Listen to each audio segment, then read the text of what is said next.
આ ભાગવતજીની કથા કેવી છે?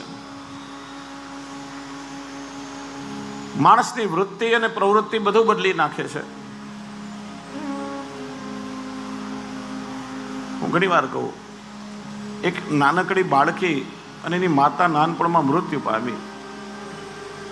એના પિતાએ મા બાપ બંનેનો પ્રેમ કરી અને બાળકીનો ઉછેર કર્યો.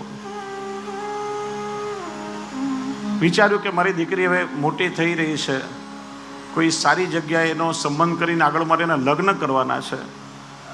પરિશ્રમ કરી પોતાની દીકરીને પરણાવવા માટે ધીરે ધીરે રૂપિયા ભેગા કરે અને દીકરીને સાચવવા આપે. લે બેટા, તારા લગ્ન માટે ભેગા કરું છું, સંભાળીને રાખજે, સાચવજે. સમય આવ્યો, કોઈ એક સારા સ્થાન પર એની સગાઈ થઈ ગઈ. લગ્નનો દિવસ નક્કી થયો.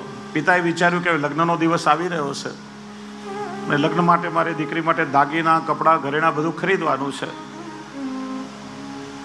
તૈયારીઓ શરૂ કરી. હવે દીકરીને બોલાવીને કહ્યું, બેટા, વર્ષોથી તારા લગ્ન માટે મહેનત કરીને જે રૂપિયા કમાયો છું બેટા, તને સાચવવા આપ્યા છે, રૂપિયા લઈને આવ, ચાલ આપણે હવે ખરીદી કરવા નીકળીએ.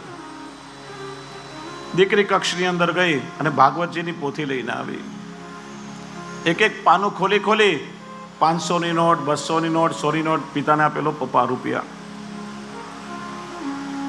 પેલાને સારું ના, આ શું બેટા, આટલી મહેનત કરી, પરસેવો પાડીના રૂપિયા મેં ભેગા કર્યા, બેંકમાં મૂકવા જોઈએ, તિજોરીમાં સાચવીને રાખવા જોઈએ, ભાગવતની પોથીમાં રાખ્યા, કોઈ આવીને ચોરી જાય તો?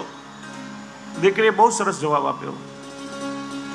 પિતાજી, જે માણસ ચોરી કરવાનો વિચાર કરીને આવે ને, ક્યારે ભાગવતજીની પોથી ન ખોલે, અને એકવાર જે ભાગવતજીની પોથી ખોલે ને, પછી ક્યારે ચોરી કરે જ નહીં. માણસની વૃત્તિ, પ્રવૃત્તિ, એના વિચારો, આ બધું ભાગવત બદલી શકે. એવું આ શ્રીમદ ભાગવત છે.